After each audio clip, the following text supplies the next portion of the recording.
नमस्कार दोस्तों, SMD channel के अंदर आपका बहुत बहुत स्वागत है। दोस्तों, आज हम बात करेंगे निफ्टी 50 के बारे में। आज है 15 सितंबर और कल है 16 सितंबर, यानी कि हमारी वीकली एक्सपायरी का दिन है दोस्तों कल निफ्टी 50 का। आपको पता ही होगा दोस्तों, अब से हर ट्यूसडे के दिन निफ्टी 50 के अंदर हमें वीकली एक्सपायरी देखने को मिलती है। तो कल के दिन दोस्तों हम निफ्टी 50 में किस साइड में पोजीशन बनानी चाहिए, कॉल साइड में जाना चाहिए, पुट साइड में जाना चाहिए, कौन से इंपॉर्टेंट लेवल्स है हमारे लिए कल के दिन, इन सब के बारे में बात करेंगे। और उससे पहले दोस्तों एक नज़र हम पहले चार्ट पर चलें, उससे पहले हम ऑप्शन चेन के डेटा को एक बार देख लेते हैं, जिससे हमें थोड़ी सी आसानी होगी समझने में। आप देख सकते हैं 16 सितंबर यानी कल के दिन हमारी एक्सपायरी आ रही है। अभी हम यहाँ पर अगर ऑपरेटर की पोजीशन को समझने की कोशिश करें तो दोस्तों कॉल साइड का डेटा जो कि हमारे लेफ्ट साइड में है, यहाँ पर हमें शॉर्ट बिल्डअप क्रिएट होता हुआ देखने को मिल रहा है। यानी कि जब भी शॉर्ट बिल्डअप क्रिएट करते हैं ऑपरेटर किसी भी साइड, तो वहाँ पर वो शॉर्ट कवरिंग करने के लिए आते ही आते हैं। और वहीं दूसरी तरफ अगर हम पुट साइड में चलें तो पुट साइड के अंदर भी दोस्तों हमें कुछ स्ट्राइक्स के अंदर शॉर्ट बिल्डअप बनता हुआ देखने को मिल रहा है, और कुछ स्ट्राइक्स के ऊपर लॉन्ग पोजीशन को अनवाइंड करके जा चुके हैं ऑपरेटर। तो जो डेटा है दोस्तों वो ये बता रहा है कि यहाँ पर कुछ खास कन्फर्मेशन हमें मिलती हुई देखने को नहीं मिल रही है। बस हमें कुछ यहाँ पर समझ में आ रहा है, तो वो ये है कि 25,000 पे हमारा सबसे बड़ा सपोर्ट लेवल यहाँ पर नज़र आ रहा है हमें, और उसके बाद रजिस्टेंस अगर नज़र आ रहा है हमें तो 25,100 के पास हमें देखने को मिल जाता है। तो ये एक छोटी सी रेंज है सपोर्ट और रेजिस्टेंस की, जो हमें ऑप्शन चेन के डेटा में दिखाई दे रही है। लेकिन दोस्तों अगर आप ऑप्शन चेन के डेटा को रेगुलरली मॉनिटरिंग करते हैं तो हमारा जो प्रीवियस सेशन था, यानी कि पिछले वीक का जो सेशन था, वहाँ पर हमें लॉन्ग पोजीशन बनती हुई देखने को मिल रही थी कॉल साइड के अंदर, जिसको स्क्वायर ऑफ कर चुके हैं, और शॉर्ट बिल्डअप हमें पुट साइड के अंदर हमें बनता हुआ देखने को मिल रहा था। और अभी भी शॉर्ट बिल्डअप हमें यहाँ पर देखने को मिल रहा है। हालांकि कुछ एक स्ट्राइक पर शॉर्ट कवरिंग भी यहाँ पर हमें देखने को मिली है आज के दिन पुट साइड के अंदर, यानी कि पुट साइड में कुछ प्रॉफिट यहाँ पर बनता हुआ हमें देखने को मिला है।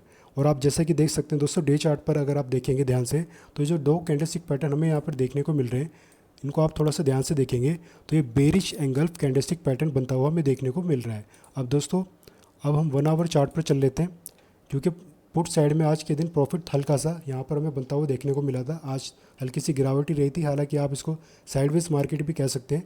लेकिन शुरुआत में ही दोस्तों यहाँ पर पुट साइड में अगर किसी ने पोजीशन बनाई थी तो उनको प्रॉफिट बनता हुआ देखने को मिला ही होगा। और इसके अलावा 12:15 के बाद भी दोस्तों पुट साइड पर जाने में ही हमें प्रॉफिट बनता हुआ देखने को मिला था। क्योंकि जैसे कि मैंने आपको बताया दोस्तों, जो हमारे प्रीवियस वीक का जो डेटा निकल कर आया था हमारे सामने, वहाँ पर शॉर्ट बिल्डअप हमें बनता हुआ देखने को मिला था पुट साइड के अंदर। जो शॉर्ट बिल्डअप आपको कॉल साइड में नज़र आ रहा है, ये सेम पोजीशन पुट साइड में थी। और जैसे कि मैंने आपको बताया, जब भी शॉर्ट बिल्डअप किसी भी साइड ऑपरेटर क्रिएट करते हैं तो वहाँ पर शॉर्ट कवरिंग वो करते ही करते हैं। जैसे कि इन द मनी की स्ट्राइक पर हमें शॉर्ट कवरिंग देखने को यहाँ पर मिल रही है। अब दोस्तों ओटीएम के अंदर तो यहाँ पर शॉर्ट बिल्डअप बना रखा है ऑपरेटर्स ने, तो यानी कि आज का जो डेटा है वो थोड़ा सा कन्फ्यूज़ करने वाला है कल के लिए। अभी एफआईएस और डीएस का डेटा भी अभी निकल कर नहीं आया दोस्तों, वो डेटा निकल कर आ जाएगा, उसमें भी हमें पता चल जाएगा। वैसे तो जो डेटा निकल कर आएगा उसमें तो अभी आज का जो मार्केट था उसको देख कर यही लग रहा है कि एफआईएस ने आज फिर से कुछ सेलिंग करी है। अब ज़रा दोस्तों हमारा जो पहला सपोर्ट है उसके बारे में बात कर लेते हैं।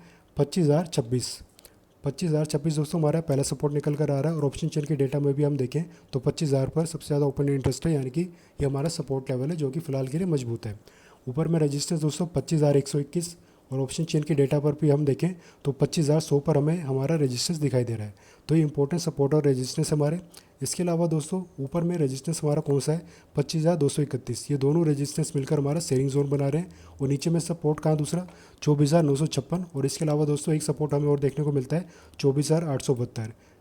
ये तीनों हमारे सपोर्ट लेवल है जो कल के दिन हमारे लिए ज़्यादा इंपॉर्टेंट है। ऊपर में रेजिस्टेंस है दोस्तों 25,121 से लेकर 25,221। इसके अलावा दोस्तों अगर हम यहाँ पर देखें तो क्या हमें कुछ और 1 आवर चार्ट पर रेजिस्टेंस लेवल देखने को मिलता है। तो दोस्तों यहाँ पर अगर हम देखें, ये डेटा है 24 जुलाई का। 24 जुलाई के दिन दोस्तों यहाँ पर एक शूटिंग स्टार कैंडलस्टिक पैटर्न हमें देखने को मिला था। तो हम इस कैंडलस्टिक पैटर्न के हाई को मार्क करेंगे, क्योंकि ये भी हमारे लिए काफ़ी अच्छा लेवल रहेगा दोस्तों रेजिस्टेंस का। इसको मैं ब्लैक कर देता हूँ। तो हमारे पास अब 3 रेजिस्टेंस लेवल हो गए दोस्तों। और जो कैंडलस्टिक पैटर्न यहाँ पर बना है दोस्तों, इस कैंडलस्टिक पैटर्न के पास तक अभी तक 24 जुलाई के बाद से जो है निफ्टी हमें जाता हुआ देखने को नहीं मिला है। तो ये लेवल हमारे लिए बहुत ही ज़्यादा इंपॉर्टेंट होने वाला है कल के मार्केट के लिए।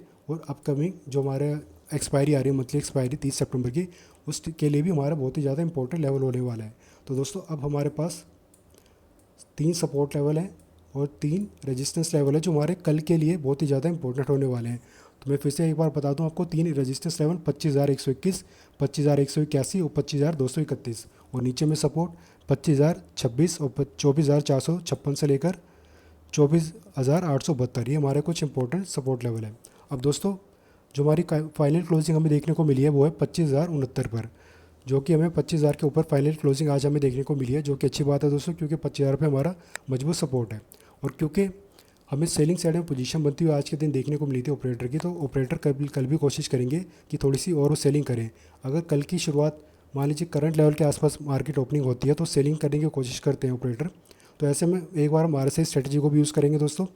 अगर gap down open current level पर ओपनिंग होती है और पहले सपोर्ट के पास या इसके थोड़ा सा नीचे की रेंज के पास जाने की कोशिश करता है, तो यहाँ पर कोई भी हमें बुलिश कैंडलस्टिक पैटर्न अगर हमें देखने को मिल जाता है और RSI दोस्तों में 25 से लेकर 35 की रेंज के बीच में अगर देखने को मिल जाए, तब हम अपनी कॉल साइड में बाइंग साइड में पोजीशन बनाकर चल सकते हैं। या तो पहले सपोर्ट के पास हो या डिमांड रेंज के बीच में हमें देखने को मिल जाए और कोई बुलिश कैंडलस्टिक पैटर्न में देखने को मिले, और गैप डाउन ओपनिंग अगर हो जाती है और पहले सपोर्ट के नीचे जाता है, तो जो हमारा डिमांड रेंज है इस रेंज के बीच में भी कोई बुलिश कैंडलस्टिक पैटर्न हमें बनाकर दे देता है, तो भी हम बाइंग साइड में जा सकते हैं कॉल साइड में। और अगर गैप अप ओपनिंग हो गई दोस्तों और पहले ही जो हमारा रेजिस्टेंस है इस रेजिस्टेंस के पास अगर ओपनिंग हमें देखने को मिल जाती है, तो डेफिनेटली दोस्तों यहाँ पर हम पुट साइड में बाइंग साइड में अपनी पोजीशन बनाएंगे, और जो टारगेट आप लेकर चल सकते हैं तब जो हमारी क्लोजिंग है आज की 25,069, यहाँ तक आप अपने टारगेट लेकर चल सकते हैं। और दोस्तों अगर बाइंग साइड के लिए हम टारगेट बनाने, तो यही जो क्लोजिंग लेवल है हमारा, यही हमारा अगर नीचे से शुरुआत होती है, मतलब नीचे चला जाता है ओपनिंग के टाइम पर हम कॉल साइड में जाएंगे, तो जो हमारी क्लोजिंग है फाइनल आज की, इस लेवल के पास आप अपने टारगेट लेकर चल सकते हैं। मैं इसको यहाँ पर रेड लाइन में शो कर देता हूँ ताकि आपको समझ में आ जाए। कल ये हमारा टारगेट रहने वाला है दोस्तों। अगर गैप अप ओपनिंग होती है हम पुट साइड में जाएंगे, तो भी हमारा टारगेट है। गैप डाउन ओपनिंग होती है सपोर्ट के पास जाता है, और यहाँ से जब रिकवरी आएगी तो हमारा पहला टारगेट यही क्लोजिंग लेवल हमारा रहने वाला है। तो कल के लिए दोस्तों ये हमारा कुछ इंपॉर्टेंट टारगेट होने वाले हैं गैप अप और गैप डाउन के लिए।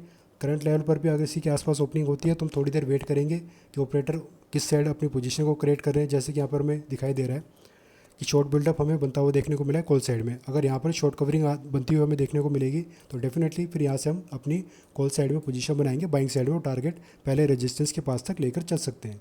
तो दोस्तों मुझे उम्मीद है जो भी जानकारी, जो अपडेट मैंने यहाँ पर आपको देने की कोशिश करी है, जो स्ट्रैटेजी यहाँ पर हमने शेयर करी है, जो लेवल्स यहाँ पर हमने बताए हैं, अगर आपको अच्छे लगे हो, यूज़फुल लगे हो, तो वीडियो को लाइक करना, चैनल को सब्सक्राइब करना। धन्यवाद।